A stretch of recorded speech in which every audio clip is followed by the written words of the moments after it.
रडायला घर आहे आणि मोकळेपणाने हसण्याकरता, आनंद भोगण्याकरता प्रवचन आहे. कोणाला काय म्हणायचं कोणी ते बाबा महाराजाला काही अक्कल नाही, हा बरं ठीक आहे, नाही चल, मला काही त्याचं वाटत नाही. हे बघा काय हे, तर कशाला विचार करू मी? हां, शेवटी एवढी मंडळीची हॉल मंडप भरून येत आहे, ती विचार करूनच येत आहेत की नाही का? हां, नाही का? त्यांना काही कळत नसेल, मान्य आहे. एक म्हणला तुमच्याकडे येणारा श्रोता शहाणा नाही, बरं म्हटलं मान्य मान्य मान्य, शहाणा नाही, पण बरं तर वाटतंय ना, मुडदा तर नाही ना काय? आणि जीवनामध्ये प्रत्येक गोष्ट ही बरी वाटण्याकरता आहे. आणि ज्या ज्या गोष्टीचं बरं वाटतं त्या सगळ्याच कळतात असं नव्हे. काय म्हटलं? जी जी गोष्ट बरी वाटते ती सगळीच कळते असं आहे का? हां, बाईनी सुंदर साडी नेसली, काय रंग सुंदर, डिझाईन सुंदर, मग ते सुंदर नेसली साडी किती रुपयाची? 10,000ची. मी म्हटलं कशी केली सांग. ती म्हणली मला तुम्ही असले प्रश्न काय विचारता? अगं म्हटलं 10,000 दिलास मग तुला कळायला नको का? ते म्हणले मला काही तसं वाटलं नाही, पण नेसल्यावर माझा नवरा म्हणला बरं वाटलं. आणि मी सुद्धा आरशात बघितल्यानंतर मला बरी दिसले. उत्तर काय? त्यातला धागा रेशमी आहे का इमिटेशन आहे? त्यातला सुती आहे माहीत नाही, त्यातली जर खरी आहे का खोटी आहे माहिती नाही, पण मला बरी वाटले. काय? तसा आमचा आनंद आम्हाला भोगायला मिळाला, खूप झालं. चला, हे आणि एवढ्या करताच प्रवचन आहेत. आलं का लक्षात? ब्रह्मज्ञान वगैरे काही व्हायचं नसतं, फक्त कळायचं असतं आहे ते ब्रह्माचं ज्ञान आहे, ब्रह्माचीच प्रतीती आहे. कोण सुचवतो? कोण सुचवतो? कोण प्रगट करतो? हे ज्ञान कोण प्रगट करतो? आतमध्ये बसून सतत सतत स्फुरत रूप आहे, स्फुरत रूप आहे. ज्ञान कसं आहे? स्फुरण आहे, स्फुरण आहे, सत्तेचं स्फुरण आहे. आणि ज्ञान म्हणजे स्फुरण. माझं बोलणं कळलं का?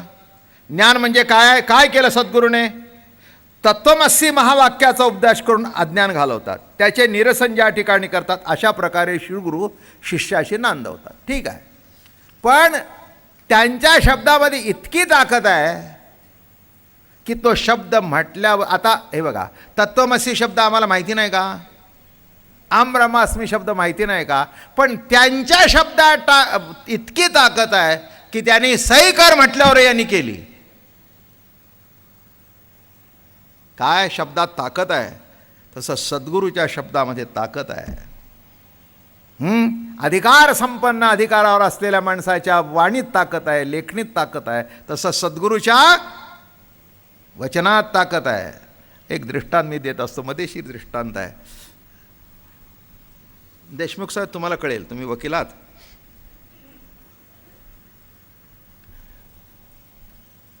फौजदारी केस असतात. मग काय, वकील मंडळी म्हटल्यानंतर कोणतरी त्यांच्याकडे येतच. चोरी करून तरी येतो, चोरी न केलेला तरी येतो, कोणीतरी येतं. मग एखाद्यावर खोटा आरोप ठेवलेला असतो किंवा खरा असतो, काय असतो, मग हे केस लढवतात. हे असा असा आहे, असा असा आहे, आणि म्हणून मी म्हणतो की माझा पक्ष हा निर्दोष आहे. आणि माझा पक्ष हा निर्दोष आहे, निर्दोष आहे, निर्दोष आहे असं ते आर्ग्युमेंट करताना 100-200 वेळा तरी म्हणतो, कारण भरपूर पुरावे होते प्रत्येकाचं खंडन. मी असं म्हणतो, त्यावेळेला तो तिथे नव्हता, हा माझा पुरावा आहे, हे तिकीट आहे, हे तिथलं हॉटेलचं बिल आहे, आणि म्हणून मी म्हणतो माझा निर्दोष आहे. जे त्या माणसाच्या अंगावरचे कपडे दिसत आहेत त्याचा कलर माझ्या, आणि म्हणून मी म्हणतो माझा आरोपी निर्दोष आहे. असं 5-50 वेळा झालं, आणि हे असा बसलेलं असतं.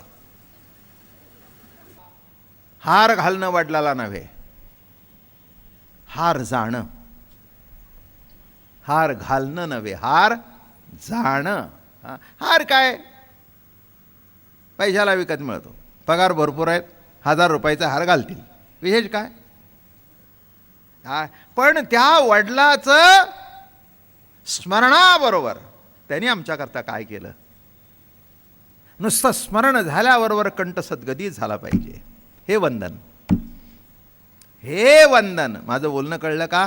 वंदन खऱ्या अर्थाचं हे आहे की त्यांनी काय केलं आमच्याकरता, किती कष्ट केले, कसं आम्हाला सांभाळलं, परिस्थिती कशी नव्हती पण कसं शिकवलं, हे लक्षात येणं हे वंदन.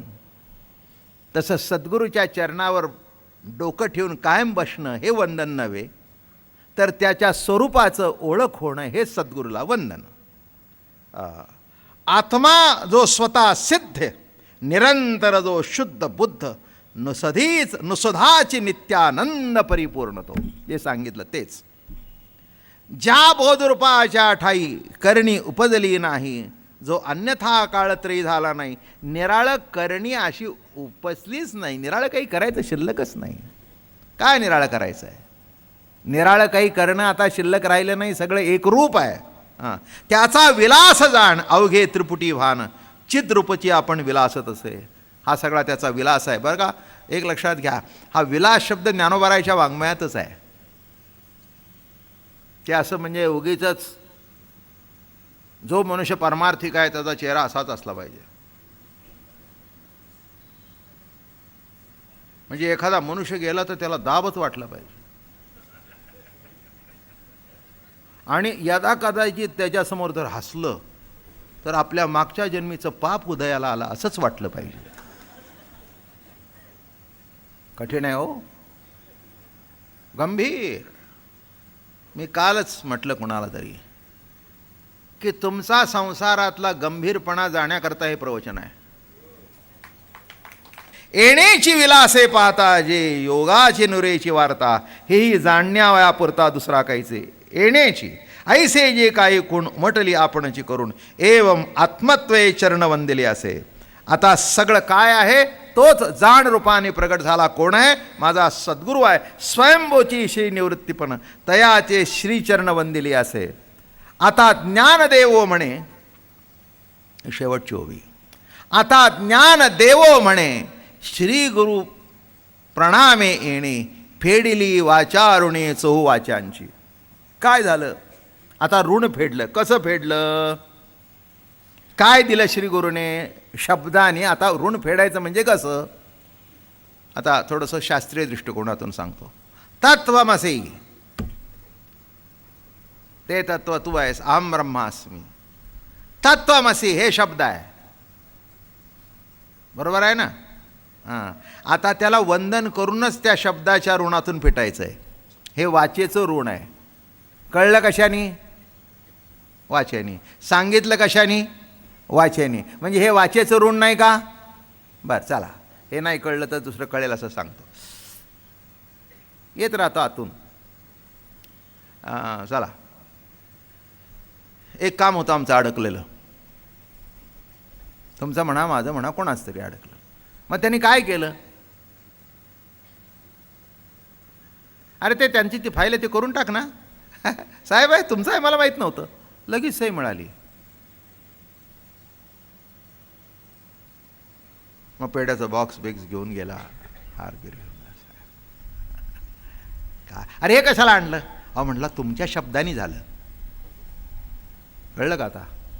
कशाने झालं? तुमच्या शब्दाने झालं. ते शब्दाचं ऋण माझ्यावर आहे. तसं तुम्ही तत्वमसी म्हटलं आणि मला मी ब्रह्म आहे म्हटलं, हे तुमच्या शब्दाचं जे ऋण माझ्यावर आहे ते आता तुम्हाला नमस्कार करून मला फेडायचं आहे. हे भयंकर कठीण आहे बरं का. माझं सुद्धा दुपारपासून डोकं, मी चिन्मयाला म्हटलं आज आजचं प्रवचन अवघड आहे बरं का. हे बघा खरंच अवघड आहे.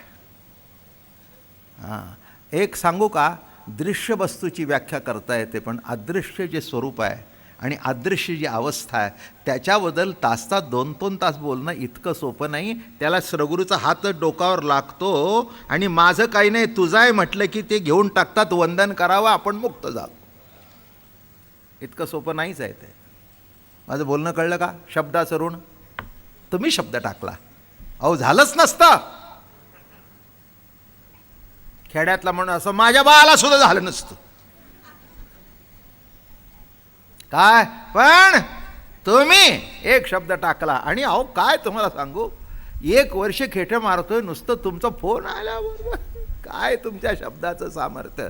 तसं गुरुनाथा काय तुमच्या शब्दाचं सामर्थ्य. आयुष्यभर ब्रह्म ब्रह्म म्हणतोय, पण तुम्ही ते आहे म्हटल्यावर आम्हाला कळलं तेच आहे. हा, मग आता हे कशाचं ऋण आहे? शब्दाचं, वाणीचं ऋण आहे. वाणीचं ऋण आहे. म्हणून लक्षात ठेवा, वाणी फार मोठी ताकद आहे. काय म्हणून एक इंग्रजी म्हण आहे, pen is mightier than sword. पण पेनमध्ये कशातून येतं? वाणीतूनच येतं ना. पेनमध्ये कसं उतरतं? त्याला काय कळतंय? या टाकाला काय कळतंय? ते बाजूला टाकलेलं आहे. टाकाला काय कळतं? मग लिहितं गुड, त्याला काहीच गुड माहिती नाही, पण इथे गुड म्हटलं तेव्हा इथे प्रगट झालं. सर्व कर्म खिलम तव मदची नाही ठाव, निखळ आत्माची श्री गराव, गेला पूर्व पर भाव एकची येळा. आता मला शिल्लक राहिला नाही, मीच शिल्लक राहिलो नाही. सगळा कोण भरलेला आहे? माझा श्री गुरु. एवं चिन्मात्र शुद्ध बुद्ध निखळ जे नित्यानंद, ते आत्मनिर्द्वंद्व लादले जरी, तरी हे अमृत रोगण किजेल अमृत आरोगण. बघा आता आपण म्हटलं तो शब्द आला बघा इथे. तरी हे अमृत आरोगण किजेल कर्णीवीण, वाक्याचे विवरण अवचकपणे. म्हणून श्रोत्यांनी आता या अमृताचं पान करावं, अमर व्हावं. अमर व्हावं. देहप्रतीतीतून बघण्यापेक्षा आता निजज्ञानाच्या प्रतीतीकडून बघावं. साध्य आणि साधन. इथे साध्य आणि साधन सद्गुरूच. साध्य साधन एक कसं आहे, खालच्या पायरीवर पोर उभं होतं, वरच्या पायरीवर आई होती. आता त्या मुलाला वर जायचं होतं पायऱ्या चढून. आई आई, अरे ये ना वार. नाही, पाय दुखतात. आई. बरं, वर जाऊन कोणाला भेटायचं होतं? आईला. अरे ये ना. नाही, आहे. मग ती आई खाली आली, त्याला उचलून घेतलं. माझं बोलणं कळलं? साध्य काय? आई. आणि वर जाण्याकरता साधन काय? बघा, ऐकून घ्या. काय कळलं तर घ्या, नाही तर इथल्या इथे झटकून जा. साध्य काय? आई. साधन काय? आई. तसं निवृत्तीनाथ हे साध्य साधना तिच्या पलीकडे आहेत. पलीकडे आहेत. हां, म्हणून नामनामीचा अभेद आहे. त्या मुलाने काय केलं? फक्त आई म्हणला. तसं वारकऱ्यांनी दुसऱ्या भानगडी करू नाही. विठ्ठल विठ्ठल विठ्ठल विठ्ठल विठ्ठल एवढं म्हणावं पुष्कळ झालं. खूप खूप झालं तुमच्याकरता. काही काही माणसं म्हणतील असं कुठून होतं का? तुझ्याकरता होणार नाही. ज्यांची श्रद्धा आहे त्यांच्याकरता होतं. खलास. काही माणसं म्हणतील असं एवढं सोपं आहे का? एवढं सोपं आहे का? याला बसता येतं सायकलवर, त्याला सोपं आहे. ज्याला बसता येत नाही त्याला कधीच नाही. हो, सायकलचे सुद्धा बसण्याचे 2 प्रकार आहेत. सगळेच एक्सपर्ट नसतात. अलीकडे हुशार झाली माणसं. उंच असलं तर ते बुटकं सायकल घेतं, मग असं असं कलून टाकतं. पूर्वीच्या गाडीच्या सायकल असा होता, असं टक टक टक टक टक. का बरोबर आहे की नाही? पुणेरी उलट्या काच्याचं धोतर. बरोबर आहे. मग ती अशी सायकल मोठी, बरं का, असं करून हम्पिंग करत टंग टाकायचं. ही अलीकडे पोरं ते टंग टाकायचे, ते सायकलच उरावर घेऊन पडलं.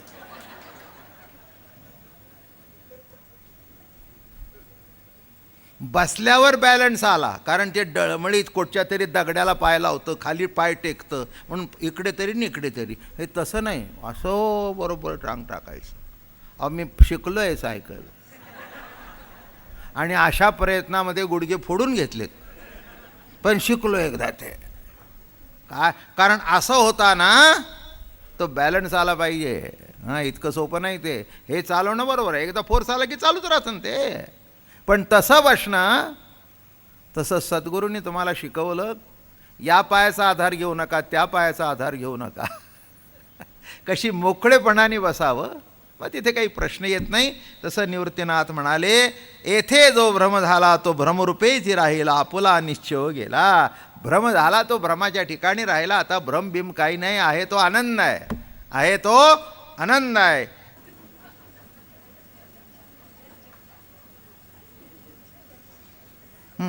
गॉन.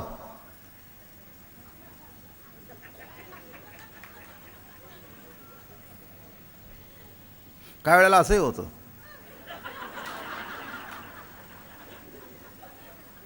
It's a fact. आणि जज्जांनी फॅक्ट ॲक्सेप्ट केलं पाहिजे.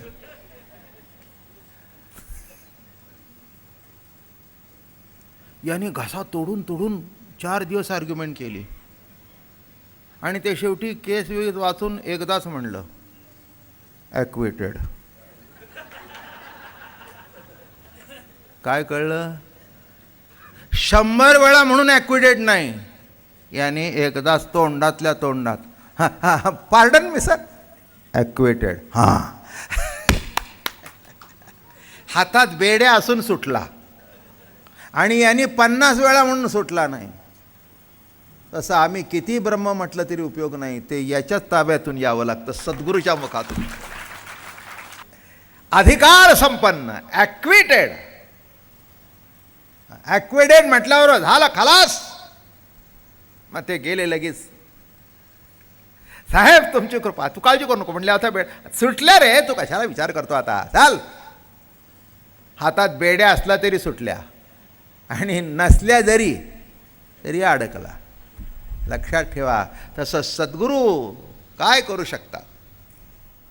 श्रीगुरु सारिखा अस्था पाठी राखा.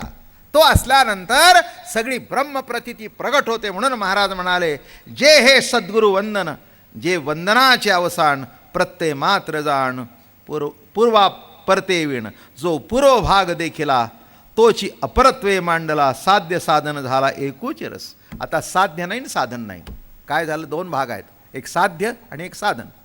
कळलं असेल तुम्हाला एवढं ऐकताना. साध्य म्हणजे जे कर्म करून आपल्याला एखादी गोष्ट साध्य करायची आहे, बरोबर आहे. आणि जे त्याच्याकरता करावं लागतं ते साधन.